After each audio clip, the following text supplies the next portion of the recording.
Hola, hola. Bien, primero vamos a recordar lo siguiente. Todos los cuerpos en el campo gravitatorio caen con una aceleración igual a g, 9,8 metros sobre segundo. Todos. No importa su masa, si es más pesado o menos pesado. Tengo un objeto ligeramente más pesado que otro, es decir, su peso es mayor, pero no importa cuántas veces lo tire, van a caer los dos, van a tocar el piso en el mismo instante. Entonces la aceleración es siempre 9,8 metros sobre segundos al cuadrado. Siempre y cuando no piense en este caso. Porque aquí las fuerzas de rozamiento con el aire son no despreciables. Es decir, son lo suficientemente grandes comparadas con el peso para que esta regla no se cumpla. Es decir, que siempre y cuando la densidad del objeto sea grande comparada con la densidad de un objeto como este, vamos a despreciar por completo la fricción con el aire. Si eso ocurre, la aceleración es siempre 9,8 metros sobre segundos al cuadrado. Hagamos el análisis utilizando el diagrama del cuerpo libre. Para abajo la fuerza peso. Si tengo objetos de clave, densidad alta, un tornillo, una fibra, el borrador inclusive, un vaso de vidrio, lo suelto y la aceleración es siempre 9,8, porque tengo la fricción con el aire es tan chiquita que la ignoramos. Entonces, ¿qué es algo pesado o liviano? ¿El tergopor es liviano o es pesado? ¿El plomo es pesado? Bueno, no podemos usar esa expresión en esta materia, no la podemos ni nombrar, porque lo que nosotros solemos entender por pesado es algo denso. El plomo es muy pesado. No, el plomo no es pesado. El plomo es muy denso en la materia. ¿Por qué? Porque si tengo 1 kilogramo de tergopor y lo tiro, es muy pesado, pero acelera como un tornillo. O va a ser muy grande y va a tener una fricción no despreciable. Muy bien, entonces primero tenemos que entender que lo que nosotros usábamos fuera de la materia bajo la palabra pesado o más pesado, aquí en física se llama densidad. Un objeto con densidad alta, por ejemplo un tornillo o una bolita de plomo, cae con 9,8 porque es tan denso, es tan compacto el cuerpo, que no le afecta la fricción con el aire. Entonces, todo cuerpo que tenga una densidad parecida al metal o a la madera incluso, va a respetar la aceleración 9,8 metros sobre segundos al cuadrado. Sin embargo, los cuerpos que tengan densidades parecidas a esta, mucho menores, van a presentar menor aceleración. Y esto es lo que quiere mostrar la primera parte del trabajo práctico de laboratorio. Fíjense que si tiramos un tornillo o una bolita de ping-pong, vamos a registrar un descenso en la aceleración de caída. Entonces, bueno, hasta aquí lo que charlamos les sirve para resolver la primera parte conceptual, sin tablas, sin análisis de datos. Igualmente, como dije, esto ya, los contenidos, por eso les dicen no se asusten, los contenidos necesarios para hacer el TP ya fueron dados, y esto sería un repaso. Bien, ahora sí, vamos al cálculo.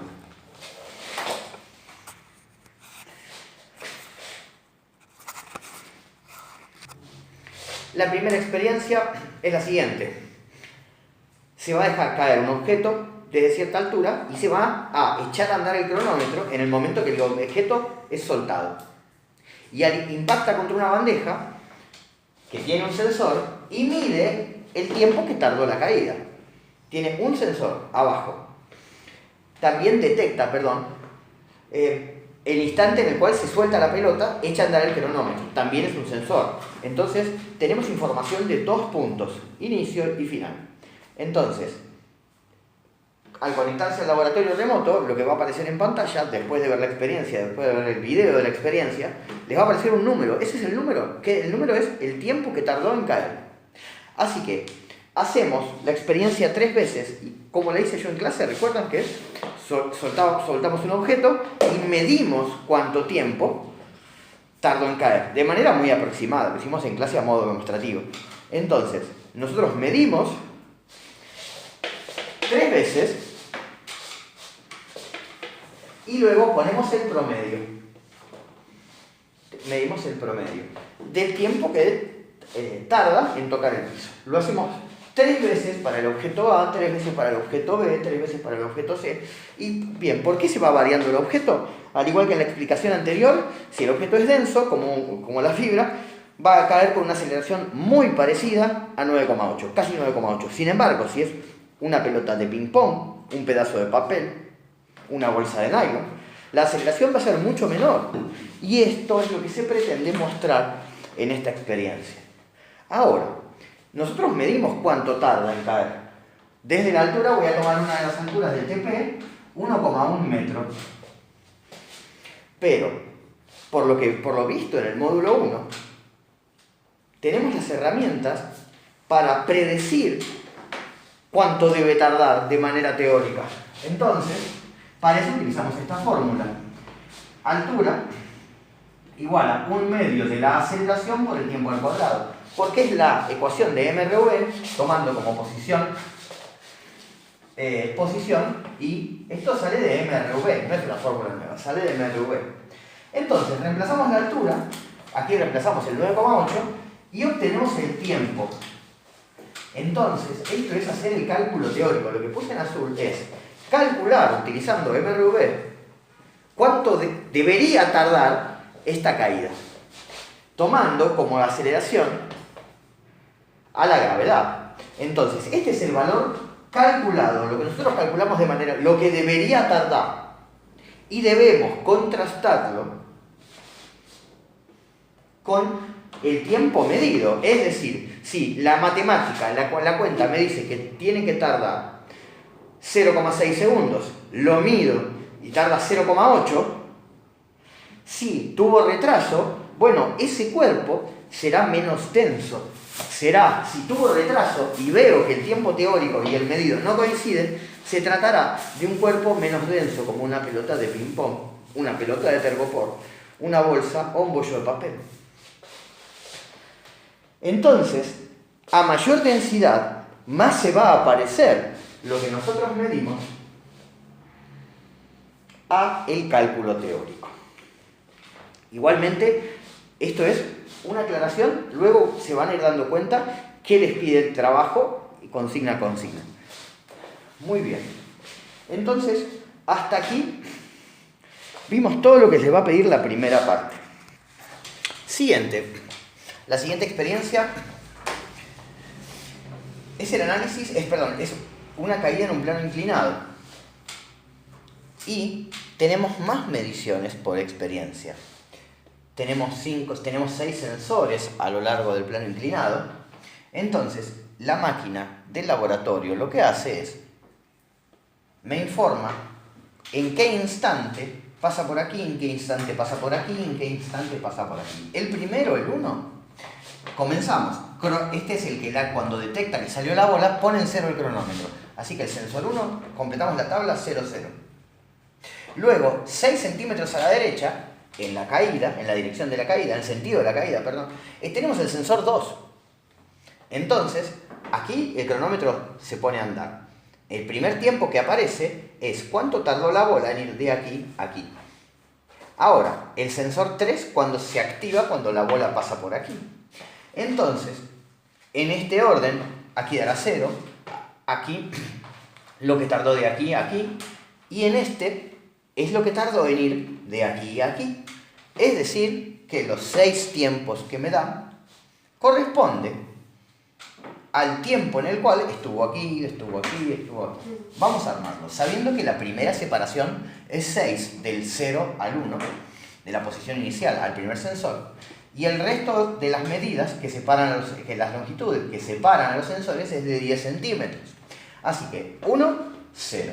El primero está ubicado en 6 centímetros, el segundo en 16, el tercero en 26 y así sucesivamente. Realizamos la experiencia del laboratorio remoto y al final me informará el resultado, es decir, los 6 valores medidos. El primero es 0, por supuesto. El segundo sensor, por ejemplo, voy a tomar el caso de 90 grados, o totalmente inclinado, 0,72, y bueno, completen los valores,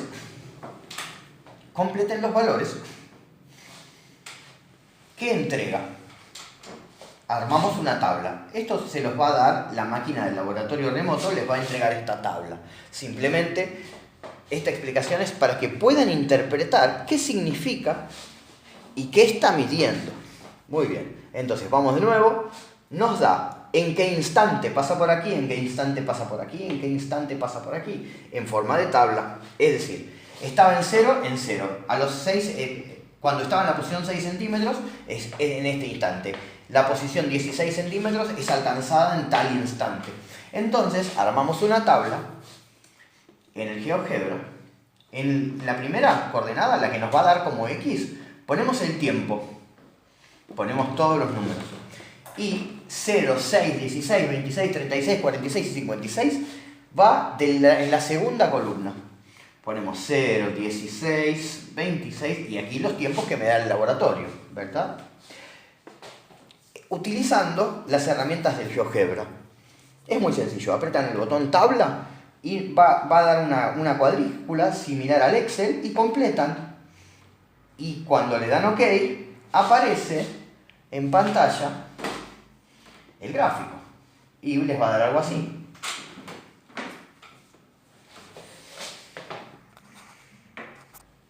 Siguiente, ¿cómo calculamos la velocidad media? En cualquier tipo de movimiento, el cálculo nos dice que es el desplazamiento, es decir, cuánta distancia recorrió, dividido lo que tardó. Así que, si aquí estuvimos a las 4 de la tarde y aquí estuvimos a las 6 de las 4 a las 6, ¿no? Aquí eran las 4, seguimos avanzando y a las 6 de la tarde llegamos acá. Y si recorrimos 10 kilómetros, ¿cómo sacamos la velocidad media? Si hicimos 10 kilómetros en 2 horas. 10 kilómetros dividido 2 horas. Entonces, reitero, la velocidad media es el desplazamiento dividido el tiempo. Así que, ¿cómo podríamos sacar la velocidad media con los datos que me da el laboratorio? ¿Qué distancia tenemos de aquí a aquí, del primer sensor, del inicio del primer sensor? Tenemos 6 centímetros, tenemos el desplazamiento. Ahora, si el tiempo lo tenemos aquí, 0,072 para unos casos, o lo que me diga la máquina, ¿tengo el tiempo? Sí. ¿Tengo el desplazamiento? Sí. ¿Puedo sacar la velocidad media de este tramo? Y la anoto acá. Este no, van a ver que tiene una línea, lo anoto acá. Entonces, ¿cómo hacemos para sacar la velocidad media de cada tramo? ¿Cuánto recorrió dividido cuánto tardó? Aquí lo mismo, ¿cuánto recorrió? 10 centímetros, recuerden que la separación después del primero es 10 centímetros. ¿Recorrió? 10 centímetros. Sí. ¿Cuánto tardó? ¿Cómo calculo cuánto tardó? Y miren, ¿cómo calcularon el 2? Si acá a las 6 de la tarde y acá a las 4, hago la resta. Exacto. Entonces, confeccionamos una tabla, posición, tiempo, ¿cierto? Así que, el desplazamiento, ¿cómo se calcula? De este tramo, de estas dos celdas, es este menos este, dividido este menos este. Lo voy a acercar y lo voy a decir más lento, así. Miren, es 6 menos 0, dividido 0,072 menos 0. Y, es decir que la resta de estos es el desplazamiento y la resta de estos dos es el tiempo. Y esa velocidad que obtenemos la ponemos acá, velocidad del primer segmento, es decir, en la posición 6. Y esto es un aproximado, estamos mintiendo un poquito, porque es la velocidad de todo el tramo, pero no importa, la ponemos aquí. Luego, ¿cómo calculamos lo que vamos en la tercera casilla? Miren, muy fácil, 10 menos 6 dividido este tiempo menos este tiempo. Voy a hacer el cálculo. Miren, la velocidad media de este tramo, del segundo tramo, de la casilla 2 a la casilla 3, de la fila 2 a la fila 3, se hace de la siguiente manera. 10 menos 6 en centímetros, por supuesto, y 0,152 menos 0,072, perdón, lo tienen que pasar a metros, para que den metros sobre segundos. Vamos de nuevo, es 0,152, 0,152 menos 0,072. 0,072. Paréntesis y le ponemos el segundo, por supuesto. Pero bueno, eso como aclaración de qué da. Vamos de nuevo. 10 menos 6 lo dividimos por este número menos este número. Y el resultado lo ponemos aquí. Es la velocidad 2. Muy bien. Luego hacemos un gráfico aparte. Hacemos un gráfico aparte. ¿Cómo tenemos que hacer? Miren, voy a borrar esta columna. Así que el primer tiempo, el más chiquito de todos, B1. Ponemos B1, la primera velocidad. El segundo tiempo le asignamos la segunda velocidad. ¿Recuerdan que había un castillero vacío? En el gráfico de velocidad no vamos a incluir el 0. Entonces, en el primer tiempo, que no es 0, la primera velocidad que calculamos. Al segundo, la segunda. Y confeccionamos la tabla. Nuevamente, esta columna y esta columna la ponemos en el X y en el Y del GeoGebra. ¿Y qué vamos a obtener? Vamos a obtener algo así. Luego, ponemos seleccionar, vamos a la herramienta, a la tecla herramientas y seleccionar objetos. Hacemos un cuadro de modo que queden seleccionados. Y luego ponemos ajuste lineal. Nos va a dar la opción. Una vez que lo seleccionamos, nos va a preguntar qué queremos hacer. Y elegimos esta opción. Y al cliquear vamos a obtener lo siguiente. Y igual a mx más b. Va a ser algo así. Y igual a, por ejemplo, 6,211 por x más 0,213. Y esto de aquí es la aceleración del plano inclinado. Esta es la aceleración del plano inclinado, calculada en base a las mediciones. ¿Por qué? Recuerden que este será el gráfico de velocidad en función del tiempo. ¿Por qué? Porque diríamos que a los 0,072 segundos la velocidad era tal. En este instante teníamos otra velocidad. Y recordemos que la ecuación de velocidad en MRV es la velocidad inicial, que es esto, más la aceleración por el tiempo. Entonces, cuando nosotros le pedimos al programa de análisis de datos que haga un ajuste lineal, le estamos pidiendo que encuentre qué pendiente tendría que tener esta recta para pasar por los puntos que nosotros medimos. Entonces, este cálculo determina la aceleración que tiene la bolita al caer por el plano inclinado.